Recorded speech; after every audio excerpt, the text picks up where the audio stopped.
ಬಡ ಮಲತಾಯಿ ಮಗಳು. ವೆಂಕಟಾಪುರ ಅನ್ನೋ ಗ್ರಾಮದಲ್ಲಿ ಗಯ್ಯಾಳಿ ಕಾಂತಮ್ಮ ಇದ್ದಾಳೆ. ಅವಳ ಬಾಯಿಗೆ ಆ ಊರವರೆಲ್ಲ ಭಯ ಬೀಳ್ತಿರ್ತಾರೆ. ಕಾಂತಮ್ಮನಿಗೆ ಮಲಮಗಳು ಸೀತಾ, ತನ್ನ ಮಗಳು ಗೀತಾ.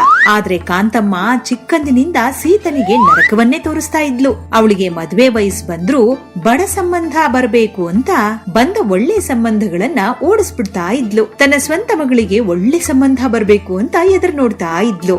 ಆದರೆ ಅದೃಷ್ಟವಶಾತ್ ಸೀತನಿಗೆ ಒಳ್ಳೊಳ್ಳೆ ಸಂಬಂಧಗಳು ಮತ್ತು ಗೀತಾಳಿಗೆ ಬಡ ಸಂಬಂಧಗಳು ಬರ್ತಾ ಇದ್ವು. ಅದಕ್ಕೆ ಅವುಗಳನ್ನ ಹಾಳು ಮಾಡ್ತಾ ಇದ್ಲು. ಒಂದು ದಿನ ಕಾಂತಮ್ಮ ಬ್ರೋಕರ್ ಪೇರಯ್ಯನನ್ನ ಕರೆದು, ಏನಪ್ಪಾ ಪೇರಯ್ಯ, ಇಷ್ಟು ದಿನ ಎಷ್ಟು ಹುಡುಗರನ್ನ ತೋರಿಸಿದ್ಯಾ ನೀನು? ಒಂದ್ ಸಂಬಂಧನೂ ಇಷ್ಟ ಆಗ್ಲಿಲ್ಲ. ನೋಡು, ಚೆನ್ನಾಗ್ ನೆನ್ಪಿಟ್ಕೋ, ಆ ಸೀತನಿಗೆ ಯಾವ್ದೋ ಒಂದ್ ಕೆಲ್ಸಕ್ ಬಾರದ್ ಸಂಬಂಧ ನೋಡು. ಅದೇ ನನ್ನ ಮಗಳು ಗೀತಳಿಗೆ ಒಳ್ಳೆ ಸಂಬಂಧ ಇರ್ಬೇಕು. ಯಾಕೆಂದ್ರೆ ಅವಳು ಚಿಕ್ಕಂದಿಂದ ಬಲು ಮುದ್ದಿನಿಂದ ಬೆಳೆದಿದ್ದಾಳೆ.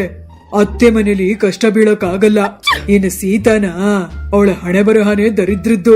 ಹುಟ್ಟತಾನೆ ತಾಯಿನ್ ತಿಂದ ಹಾಕಿದ್ಲು. ಬೆಳೀತಾ ಕಷ್ಟಗಳನ್ನ ಅಭ್ಯಾಸ ಮಾಡ್ಕೊಂಡಿದ್ದಾಳೆ. ಅವಳು ಅತ್ತೆ ಮನೆಯಲ್ಲಿ ಎಷ್ಟೇ ಕಷ್ಟ ಇದ್ರೂ ಇಷ್ಟಪಟ್ಟು ಮಾಡ್ತಾಳ್ ಬಿಡು.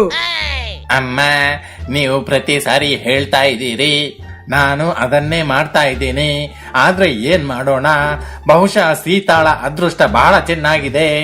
ಅದಕ್ಕೆ ಸೀತಾಳಿಗೆ ಒಳ್ಳೆ ಸಂಬಂಧಗಳೇ ಬರ್ತಾ ಇದೆ. ನಾನು ಎಷ್ಟು ಟ್ರೈ ಮಾಡಿದ್ರು ಗೀತಾಳಿಗೆ ಮಾತ್ರ ಕೆಟ್ಟ ಸಂಬಂಧನೇ ಬರ್ತಾ ಇದೆ. ಈ ಬಾರಿ ನಾನು ವಿಶ್ವ ಪ್ರಯತ್ನ ಮಾಡ್ತೀನಿ, ಆದರೆ ಖರ್ಚು ಮಾತ್ರ ಹೆಚ್ಚಾಗುತ್ತೆ. ಖರ್ಚಿಗೆ ನೀವು ಹಿಂದ್ ಮುಂದ್ ಮಾಡ್ಬೇಡಿ, ಅದನ್ನ ನಾನ್ ನೋಡ್ಕೊಂತೀನಿ. ಸಂಬಂಧಗಳನ್ನ ನೀವು ನೋಡಿ. ಆಯ್ತಮ್ಮ. ಎದ್ದು ಹೋಗುತ್ತಾನೆ. ಈ ಪೇರಯ್ಯ ಈ ಸಾರಿನಾದ್ರೂ ಮಗಳಿಗೆ ಒಳ್ಳೆ ಸಂಬಂಧ ತರ್ತಾನೆ ಅಂತೀರಾ? ನೋಡೋಣ ಎಂದುಕೊಳ್ಳುತ್ತಾ, ಏನೇ, ಓಯ್ ಸೀತಾ, ಸ್ವಲ್ಪ ಕಾಫಿ ತಗೊಂಡ್ ಬಾ, ತುಂಬಾ ತಲೆ ನೋವುತ್ತಿದೆ ಎಂದು ಕೂಡಲೇ ಗಡಿಬಿಡಿಯಿಂದ ಕಾಫಿ ಕಪ್ಪನ್ನ ತೆಗೆದುಕೊಂಡು ಸೀತಾ ಕಾಂತಮ್ಮನ ಬಳಿ ಬಂದು ಕಾಫಿ ಕಪ್ಪನ್ನ ಕೊಡ್ತಾ, ತಗೊಳ್ಳಿ ಚಿಕ್ಕಮ್ಮ ಕಾಫಿ. ಕಾಫಿ ಕಪ್ಪನ್ನ ಸೀತಳಿಂದ ತೆಗೆದುಕೊಂಡು, ಗೀತಾ ಎದ್ಲೇನೆ? ಇನ್ನೂ ಎದ್ದಿಲ್ಲ ಚಿಕ್ಕಮ್ಮ, ಎಬ್ಬಿಸ್ಲಾ? ಹಾ, ಬೇಡ ಬೇಡ, ಮಲಗ್ಲಿ ಬಿಡು. ಸರಿ, ಮನೆ ಕೆಲ್ಸ ಎಲ್ಲ ಆಯ್ತಾ? ಹಾ, ಎಲ್ಲ ಮಾಡಿದ್ದೀನಿ ಚಿಕ್ಕಮ್ಮ, ಟಿಫನ್ ಕೂಡ ರೆಡಿ ಆಗಿದೆ ಎಂದು ಹೇಳಿ ಸೀತಾ ಮನೆಯೊಳಗಡೆ ಹೋಗ್ತಾಳೆ. ಹೀಗೆ 1 ವಾರ ಕಳೆದ ಮೇಲೆ ಬ್ರೋಕರ್ ಪೇರಯ್ಯ ಮೈ ಮೇಲೆ 10 ಕೆಜಿ ಬಂಗಾರ ಹೊಳಿತಿರೋ KL ರಾವ್ ಅನ್ನೋ ಒಬ್ಬ ಹುಡುಗನ ಜೊತೆ ಕಾಂತಮ್ಮನ ಮನೆಗೆ ಬರ್ತಾನೆ. ಅವನ ಬಂಗಾರವನ್ನ ನೋಡಿದ ಕೂಡ್ಲೆ ಕಾಂತಮ್ಮನ ಕಣ್ಣು ಫಳಫಳ ಅಂತ ಹೊಳಿತಾ ಪೇರಯ್ಯನಿಗೆ ಸೀಕ್ರೆಟ್ ಆಗಿ ಆನಂದದಿಂದ, ಪೇರಯ್ಯ, ಯಾರಿ ಹುಡುಗ? ಈತನ ಹೆಸರು KL ರಾವು. ಬರೀ ಮೈ ಮೇಲೆ ಬಂಗಾರವಷ್ಟೇ ಅಲ್ಲ, ಮನೆ ತುಂಬಾನು ಬಂಗಾರವಿದೆ. ಈತ ನಿಮ್ಮ ಗೀತನಿಗೆ ಕರೆಕ್ಟ್ ಮ್ಯಾಚು ಎಂದು ಹೇಳುತ್ತಿರಬೇಕಾದರೆ ಆನಂದದಿಂದ ಕಾಂತಮ್ಮ, ಇವತ್ತಿಗೆ ನನ್ನನ್ನು ಅರ್ಥ ಮಾಡ್ಕೊಂಡು ನನ್ನ ಮಗಳಿಗೆ ತಕ್ಕ ಸಂಬಂಧ ತಂದಿದೀಯಾ. ಮತ್ತೆ ಆ ದರಿದ್ರದವಳಿಗೆ? ಆಕೆಗೂ ನೋಡಿದ್ದೀನಮ್ಮ, ನಾಳೆ ಕರ್ಕೊಂಬರ್ತೀನಿ ಬಿಡಿ ಆ ದರಿದ್ರನ್ನ. ನೀವೇನಾದ್ರೂ ಕೇಳ್ತೀರಾ ಎಂದು ಕಾಂತಮ್ಮನಿಗೆ ಹೇಳುತ್ತಿರಬೇಕಾದರೆ, ಏನಪ್ಪಾ ನಿನ್ ಹೆಸರೇನು? KL ರಾವು. ಏನ್ ಕೆಲ್ಸ ಮಾಡ್ತೀಯಪ್ಪ? ನಾನ್ ಎಲ್ಲಿರ್ತೀನೋ ಅಲ್ಲಿಗೆ ಹಣ ಆಗ್ಲಿ ಬಂಗಾರ ಆಗ್ಲಿ ಹುಡುಕೊಂಡು ಬರುತ್ತೆ.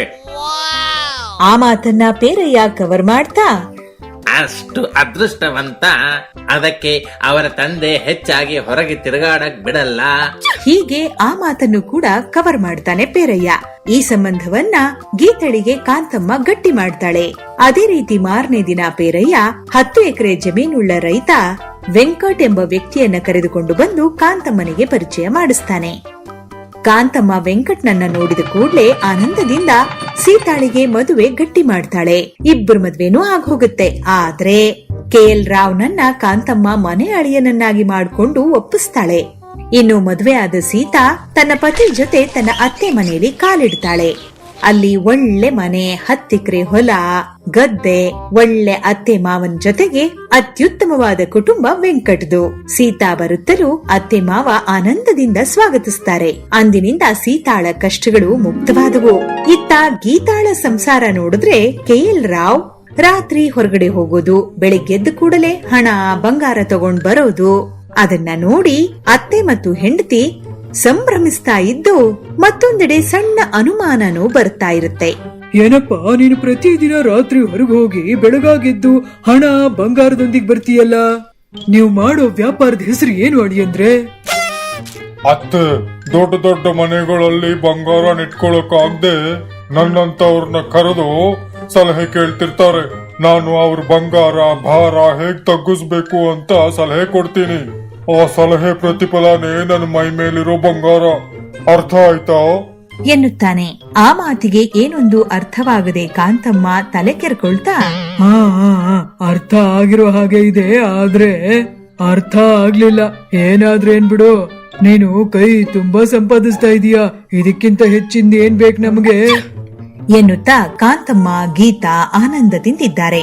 ಕೆಲ ದಿನಗಳ ನಂತರ KL ರಾವ್ ಮನೆಗ್ ಬರೋದನ್ನ ಬಿಟ್ಬಿಡ್ತಾನೆ. ಕಾಂತಮ್ಮ ಗೀತಾ KL ರಾವ್ಗೋಸ್ಕರ ಪ್ರತಿದಿನ ಎದುರು ನೋಡ್ತಾ, ಏನೇ ಇವತ್ತಿಗೆ ಅಳಿಯಂದ್ರ ಬರದೆ ತಿಂಗಳಾಗ್ ಹೋಯ್ತು, ಏನಾಗಿದ್ದಾರೆ ಅಂತ ಕೂಡ ಗೊತ್ತಿಲ್ಲ. ಹೋಗ್ಲಿ ಪೊಲೀಸ್ ಸ್ಟೇಷನ್ಗೆ ಹೋಗಿ ಕೇಸ್ ಬರ್ಸಣ್ವಾ ಎಂದುಕೊಳ್ಳುತ್ತಾ ಇಬ್ಬರು ಪೊಲೀಸ್ ಸ್ಟೇಷನ್ಗೆ ಹೋಗಿ ನೋಡಿದಾಗ KL ರಾವ್ನ ಒಂದು ಫೋಟೋ ಅಲ್ಲಿತ್ತು ಮತ್ತು ಕತ್ತಲ್ಲಿ ಒಂದು ಫಲಕವನ್ನ ನೇತಾಕ್ಲಾಗಿತ್ತು. ಅದನ್ನ ನೋಡಿ ಇಬ್ಬರಿಗೂ ಆಶ್ಚರ್ಯ. ಅಯ್ಯೋ, ಇದೇನು SI ಅವ್ರೆ, ನಮ್ಮ ಅಳಿಯನ್ ಫೋಟೋ ಇಲ್ಲಿಟ್ಟಿದ್ದೀರಾ? ಇವನು ನಿಮ್ ಅಳಿಯನ ದೊಡ್ಡ ಬಂಗಾರದ ಕಳ್ಳ ಅಮ್ಮ. ಇವನಿಗೋಸ್ಕರ ನಾವು ತುಂಬಾ ಹುಡುಕ್ತಾ ಇದೀವಿ. ನಿಮ್ ಮನೇಲಿ ಏನಾದ್ರೂ ಇದಾನ? ಎಂದ ಕೂಡಲೇ ಕಾಂತಮ್ಮ ಇದ್ದಕ್ಕಿದ್ದಂತೆ ಶಾಕ್ ಆಗಿ ಸುಧಾರಿಸ್ಕೊಂಡು, ಎಲ್ಲಾರಿ ತಿಂಗಳಿಂದ ಮನೆಗ್ ಬರ್ತಿಲ್ಲ ಅಂತ, ಅದಕ್ಕೆ ಕೇಸ್ ಹಾಕೋಣ ಅಂತ ಬಂದಿದ್ದೆ. ಇನ್ನು ಬರೋಲ್ಲ, ಆದ್ರೆ ನಿಮ್ ಬಂಗಾರ ಇದೆಯೋ ಇಲ್ವೋ ನೋಡ್ಕೊಂಡಿದ್ದೀರಾ ಎಂದು SI ಹೇಳುತ್ತಾನೆ. ಆ ಮಾತನ್ನು ಕೇಳಿ ಲಘು ಬಗೆಯಿಂದ ಮನೆಗೆ ಬಂದು ಕಬೋರ್ಡ್ನಲ್ಲಿ KL ರಾವ್ ತಂದಿರೋ ಬಂಗಾರ ಇದೆಯೋ ಇಲ್ವೋ ಅಂತ ನೋಡ್ತಾ, KL ರಾವ್ ಎಲ್ಲಾ ಬಂಗಾರದ ಜೊತೆ ಇವ್ರ ಬಂಗಾರ ಕೂಡ ಎತ್ಕೊಂಡು ಓಡ್ ಹೋಗಿರ್ತಾನೆ. ಒಂದು ಲೆಟರ್ ಬರೆದಿಟ್ಟಿರ್ತಾನೆ. ಅದನ್ನ ಕಾಂತಮ್ಮ ಓದ್ತಿದ್ದಾಳೆ. ಅತ್ತೆಯವರೇ, ಗುಡ್ ಬೈ. ನನಗೆ ನಿಮ್ಮ ಮಗಳು ಸಾಕಾಗಿದ್ದಾಳೆ. KL ರಾವ್ ಅಂದ್ರೆ ಕಿಲಾಡಿ ರಾವ್. ನನ್ನ ಹುಡುಕ್ಬೇಡಿ. ಅದನ್ನ ಓದಿ ಅಮ್ಮ ಮಗಳಿಬ್ರು ತಲೆ ಮೇಲ್ ಕೈ ಹೊತ್ತು ಕೂತ್ಕೋತಾರೆ. ಒಂದಿನ ಸೀತಾ ಮನೆಗೆ ಹೋಗ್ತಾರೆ. ಆ ಮನೆ ಚೊಕ್ಕಟವಾಗಿದೆ. ಸೀತಾ ಅಲ್ಲಿ ಆನಂದದಿಂದ ಇರೋದನ್ನ ನೋಡಿ, ಅಮ್ಮ ಸೀತಾ, ಯಾರ ಸಂಬಂಧನ ಯಾರು ಹಾಳು ಮಾಡಕ್ಕಾಗುತ್ತೆ? ನಿನಗೆ ಕೆಟ್ಟ ಸಂಬಂಧ ತರಬೇಕು ಅಂತ ಬಡ ಕುಟುಂಬಕ್ಕೆ ಕೊಟ್ಟೆ. ನನ್ನ ಮಗಳಿಗೆ ಒಳ್ಳೆ ಸಂಬಂಧ ತರಬೇಕು ಅಂತ ಚಿನ್ನ ಕದಿಯೋ ಕಳ್ಳನ್ ಕರ್ಕೊಂಡ್ ಬಂದೆ. ಅದಕ್ಕೆ ಹೇಳ್ತಾರೇನೋ, ಕೆಟ್ಟ ಬುದ್ಧಿಗೆ ಕೆಟ್ಟದ್ದೇ ಆಗುತ್ತೆ ಅಂತ. ಎಂದು ಬೇಜಾರು ಪಟ್ಕೊಳ್ತಿರ್ಬೇಕಾದ್ರೆ, ಚಿಕ್ಕಮ್ಮ ಹೀಗೆಲ್ಲ ಬೇಜಾರು ಮಾಡ್ಕೋಬೇಡಿ. ಅವರು ಒಂದಲ್ಲ ಒಂದಿನ ತಮ್ಮ ತಪ್ಪ ಅರ್ಥಕೊಂಡು ಗೀತಾ ಹತ್ರ ಬರ್ತಾರೆ. ಬನ್ನಿ, ನೀವ್ ಒಳಗ್ ಬನ್ನಿ ನೀನೆಷ್ಟು ಒಳ್ಳೆಯವಳಮ್ಮ ಎಂದು ಕಾಂತಮ್ಮ ಗೀತಾ ಇಬ್ಬರು ಬದಲಾಗ್ತಾರೆ. ಎಲ್ಲರೂ ಆನಂದದಿಂದಿದ್ದಾರೆ. ಕರುಣಾಮಯಿ ಅತ್ತೆ ಸೊಸೆ ಒಂದು ಹಸು. ರಾಮಾಪುರ ಅನ್ನೋ ಒಂದು ಗ್ರಾಮ. ಅಲ್ಲಿ ಸುಮತಿ ಮತ್ತು ಶ್ರೀದೇವಿ ಅನ್ನೋ ಅತ್ತೆ ಸೊಸೆ ಇದ್ದಾರೆ. ಅವರು ಗೌರಿ ಅನ್ನೋ ಒಂದು ಹಸುವನ್ನ ಸ್ವಂತ ಮಗಳ ಹಾಗೆ ಬೆಳೆಸ್ಕೊತಿದ್ದಾರೆ. ಮೂವರು ತುಂಬಾ ಸ್ನೇಹದಿಂದಿದ್ರು. ಗೌರಿಯನ್ನ ಯಾವತ್ತೂ ಹಸು ತರ ಅಲ್ದೆ ಮನೆಯ ಒಬ್ಬ ಸದಸ್ಯರಂತೆ ಟ್ರೀಟ್ ಮಾಡ್ತಾ ಇದ್ರು. ಹೀಗೊಂದು ದಿನ ಸಂಜೆ, ಏನಮ್ಮ, ಗೌರಿಗೆ ಹುಲ್ಲು ದಾನಿ ಎಲ್ಲ ನಿನ್ನೆ ಸಂಜೆನೆ ಖಾಲಿ ಆಯ್ತು. ಹೇಳ್ಬೇಕು ಅನ್ಕೊಂಡೆ, ಮರ್ತೋದೆ. ಕೆಲ್ಸ ಎಲ್ಲ ಆದ್ಮೇಲೆ ಹೋಗ್ ತರ್ಬೇಕು. ಅಯ್ಯೋ ಅತ್ತೆ, ಅದನ್ನ ನೀವು ನನಗೆ ಹೇಳ್ಬೇಕೇನೋ? ನಿನ್ನೆ ಸಂಜೆನೆ ಎಲ್ಲ ತಂದಾಯ್ತು. ಹೀಗೆ ಹಸುವನ್ನ ತುಂಬಾ ಪ್ರೀತಿಯಿಂದ ನೋಡ್ಕೋತಿದ್ರು. ದಿನಗಳು ಉರುಳ್ತಾ ಇವೆ. ಒಂದಿನ ಅಕಸ್ಮಾತ್ ಆಗಿ ಸುಮತಿ ಆರೋಗ್ಯ ಹದಗೆಡುತ್ತೆ. ಅನಾರೋಗ್ಯದಿಂದ ಹಾಸಿಗೆ ಹಿಡಿತಾಳೆ. ಮನೇಲಿರೋ ನಗ ನಾಣ್ಯ ಎಲ್ಲ ಮಾರಿ ಚಿಕಿತ್ಸೆ ಕೊಡಿಸಿದ್ರು ರೋಗ ತಗ್ಲಿಲ್ಲ. ಶ್ರೀದೇವಿ ವೈದ್ಯರನ್ನ ಮನೆಗೆ ಕರೆತಂದು ಪರೀಕ್ಷೆ ಮಾಡಿಸ್ತಾಳೆ. ಸ್ವಲ್ಪ ಹೊತ್ತು ವೈದ್ಯರು ಪರೀಕ್ಷೆ ಮಾಡಿ, ಅಮ್ಮ ಶ್ರೀದೇವಿ, ನಿನ್ ಹತ್ರ ಒಂದ್ ವಿಷಯ ಮಾತಾಡ್ಬೇಕು ಎಂದು ಹೊರಗಡೆ ಬಂದು, ನೋಡಮ್ಮ ಶ್ರೀದೇವಿ, ನಿಮ್ಮ ಅತ್ತೆ ಕಂಡೀಷನ್ ತುಂಬಾ ಸೀರಿಯಸ್ ಆಗಿದೆ. ಅರ್ಜೆಂಟ್ ಆಗಿ ಸಿಟಿಲಿರೋ ಡಾಕ್ಟರ್ ತೋರಿಸ್ಬೇಕು, ಇಲ್ದಿದ್ರೆ ತುಂಬಾ ಅಪಾಯ ಎಂದು ಹೇಳಿ ಡಾಕ್ಟರ್ ಹೊರಟು ಹೋಗ್ತಾರೆ. ಶ್ರೀದೇವಿಗೆ ಏನೊಂದು ಅರ್ಥವಾಗದೆ ಗೌರಿ ಬಳಿ ಬಂದು, ಗೌರಿ, ಪರಿಸ್ಥಿತಿ ಕೈ ಮೀರಿ ಹೋಗಿದೆ. ಮನೇಲಿರೋ ಎಲ್ಲಾ ವಸ್ತು ಮಾರಾಯ್ತು. ಈಗ ಡಾಕ್ಟ್ರು ಅತ್ತೆನ ಪಟ್ನಕ್ ಕರ್ಕೊಂಡು ಹೋಗು ಅಂತಿದ್ದಾರೆ. ಕೈಲಿ ಒಂದು ಕಾಸು ಇಲ್ಲ. ಕೂಡಲೇ ಯೋಚನೆನೇ ಮಾಡ್ದಲಿದ್ರೆ ಯಾವಾಗ್ಲೂ ಅವಳಿಗೆ ಸುಮತಿ ಶ್ರೀದೇವಿಗೆ ಯೋಚನೆ. ಒಂದಿನ ಗೌರಿ ಪಕ್ಕದಲ್ಲಿರೋ ಹಸುಗೆ, ನೋಡೆ, ನಾನು ಇಲ್ಲೇ ಇದ್ದೀನಿ, ಆದ್ರೆ ನನ್ ಮನಸ್ಸು ಮಾತ್ರ ಅಮ್ಮ ಅಕ್ಕ ಶ್ರೀದೇವಿ ಹತ್ರನೇ ಇದೆ. ಇಷ್ಟೊತ್ತಿಗೆ ನಮ್ಮ ಅಕ್ಕ ಶ್ರೀದೇವಿ ನಂಗೆ ಹುಲ್ ಹಾಕಿ ನಾನ್ ತಿಂತಾ ಇದ್ರೆ ಅವಳು ತೃಪ್ತಿಯಿಂದ ನೋಡ್ತಿದ್ಲು ಎಂದ ಕೂಡಲೇ ಪಕ್ಕದಲ್ಲಿದ್ದ ಹಸು, ಛೆ ಏನೇ ಇದು ಟಾರ್ಚರು, ನೀನ್ ಬಂದ್ 6 ತಿಂಗಳಾಗ್ತಾ ಇದೆ, ಯಾವಾಗ ನೋಡಿದ್ರು ಅಮ್ಮ ಅಕ್ಕ ಏನೋ ನೀನ್ ಒಂದ್ಸರಿನಾದ್ರೂ ಬಂದ್ ನೋಡಿದ್ರ? ನೀನ್ ಮಾತ್ರ 6 ತಿಂಗಳಿಂದ ನನಗೆ ಹೇಳಿದ್ದೆ ಹೇಳಿ ಸಾಯಿಸ್ತಾ ಇದೀಯ. ಅವರು ಮನುಷ್ಯರು, ನಿನ್ನನ್ನ ಮಾರಿ ಕೈ ತೊಳ್ಕೊಂಡ್ರು, ನಿನ್ನನ್ನು ಯಾವತ್ತೋ ಮರ್ತಿರ್ತಾರೆ ಎಂದ ಕೂಡಲೇ ಗೌರಿ ಕೋಪದಿಂದ, ನಿನಗೆ ನಮ್ಮವರು ಅಂದ್ರೆ ಹೊಟ್ಟೆ ಕಿಚ್ಚು, ನಮ್ಮವರು ಎಂದು ನನ್ ಮರೆಯೋಲ್ಲ, ಪರಿಸ್ಥಿತಿ ಅವ್ರು ಬರ್ದಿರೋ ಹಾಗಿರುತ್ತೆ ಅಷ್ಟೇ ಎಂದು ಶ್ರೀದೇವಿ ಹೋದ ದಾರಿಯನ್ನೇ ನೋಡ್ತಾ ಗೌರಿ ಕಣ್ಣೀರ್ ಸುರಿಸ್ತಾ ಮನಸ್ಸಿನಲ್ಲಿ, ನಿಜವಾಗ್ಲೂ ಅವ್ರು ನನ್ನನ್ನ ಮರ್ತಿರ್ತಾರ? ನನಗ್ಯಾಕೋ ಈಗ್ಲೂ ಅವರನ್ನೇ ನೋಡ್ಬೇಕು ಅನ್ಸುತ್ತೆ. ಹೀಗೆ ಒಂದು ದಿನ ಆರೋಗ್ಯ ಸುಧಾರಿಸಿದ ಸುಮತಿ ಸ್ವಲ್ಪ ಹಣ ಕೂಡಿಸಿ ಶ್ರೀದೇವಿಗೆ ಒಂದು ದಿನ, ಅಮ್ಮ ಶ್ರೀದೇವಿ, ನಂಗೆ ಯಾಕೋ ಗೌರಿ ದಿನಾಲೂ ಕನ್ಸಲ್ ಬರ್ತಿದ್ದಾಳೆ, ಒಂದ್ಸಾರಿ ಹೋಗಿ ಗೌರಿನ ನೋಡ್ಕೊಂಡ್ ಬರೋಣ. ಅತ್ತೆ, ಇನ್ ಸ್ವಲ್ಪ ಹಣ ಕೂಡಿದ್ರೆ ಆ ಹಣನ ಬಸವಣ್ಣನಿಗೆ ಕೊಟ್ಬಿಟ್ಟು ಗೌರಿನ ಬಿಡಿಸ್ಕೊಂಡ್ ಬರೋಣ ಅತ್ತೆ. ಹೀಗೆ ಇಬ್ಬರು ಹೆಚ್ಚು ಕಷ್ಟಪಟ್ಟು ಹಣ ಸಂಪಾದಿಸಿ ಬಸವಣ್ಣನ ಬಳಿಗೆ ಬರ್ತಾರೆ.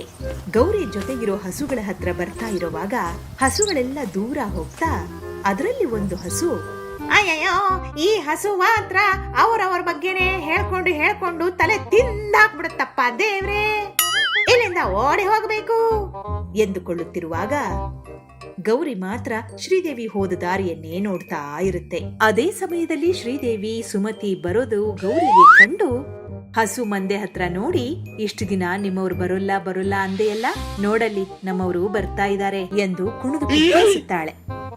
ಕುಣಿತಾಳೆ. ಶ್ರೀದೇವಿ ಸುಮತಿ ಬಸವಣ್ಣನ ಹತ್ರ ಬಂದು ಬೇಡ್ಕೊಂಡು ಹಣ ಕಟ್ಟಿ ಗೌರಿನ ಅಲ್ಲಿಂದ ಬಿಡಿಸ್ಕೊಂಡು ಹೋಗೋಕೆ ರೆಡಿ ಆಗ್ತಾರೆ. ಅಮ್ಮ, 1 ನಿಮಿಷ ನನ್ ಫ್ರೆಂಡ್ ಹತ್ರ ಮಾತಾಡ್ಬಿಟ್ಟು ಬರ್ತೀನಿ, ಒಂದ್ ವಿಷಯ ಹೇಳ್ಬೇಕು ಎಂದು ಗೌರಿ ತನ್ನ ಸ್ನೇಹಿತೆ ಹಸು ಹತ್ರ ಬಂದು, ನೋಡಿದ್ಯಾ ಮನುಷ್ಯರು ಮರ್ತ್ ಹೋಗ್ತಾರೆ, ಅವ್ರು ಬರೋಲ್ಲ ಅಂತ ಹೇಳ್ದೆ, ಆದ್ರೆ ಒಂದ್ ವಿಷಯ ನೆನ್ಪಿಟ್ಕೋ, ಅವರು ಮನಸ್ಸಿರೋ ಮನುಷ್ಯರು ಯಾವತ್ತೂ ತಮ್ಮವ್ರನ್ನ ಮರೆಯೋಲ್ಲ, ಅದಕ್ಕೆ ಅವ್ರು ನಂಗೋಸ್ಕರ ಬಂದಿರೋದು. ಸರಿ, ನಾನಿನ್ ಬರ್ತೀನಿ, ಬಾಯ್ ಎಂದು ಹೇಳುತ್ತಾ ಬಂದು ಶ್ರೀದೇವಿ ಸುಮತಿ ಜೊತೆ ಸಂತೋಷದಿಂದ ಮನೆಗೆ ಹೋಗುತ್ತೆ. ಅಂದಿನಿಂದ ಮೂವರು ಸಂತೋಷದಿಂದಿದ್ದಾರೆ. ಈ ಎಪಿಸೋಡ್ ಕೂಡ ನಿಮ್ಗೆ ಇಷ್ಟ ಆಯ್ತಲ್ವಾ? ಹಾಗಾದ್ರೆ ಇನ್ನೇಕೆ ತಡ, ಕೂಡ್ಲೇ ನಮ್ಮ ಚಾನೆಲ್ ಅನ್ನ ಸಬ್ಸ್ಕ್ರೈಬ್ ಮಾಡಿ, ಗಂಟೆ ಕೂಡ ಹೊಡಿರಿ. ಈ ಎಪಿಸೋಡ್ ನಲ್ಲಿ ನಿಮಗೇನಿಷ್ಟ ಆಯ್ತು ಕೆಳಗಡೆ ಕಾಮೆಂಟ್ ರೂಪದಲ್ಲಿ ಹೇಳಿ. ನೀವು ಆಹಾ ಎನ್ನುವಂತಹ ಮತ್ತಷ್ಟು ವಿಡಿಯೋಗಳನ್ನು ನೋಡಲು ಆಹಾ ಟಿವಿಯನ್ನ ನೋಡ್ತಾನೆ ಇರಿ.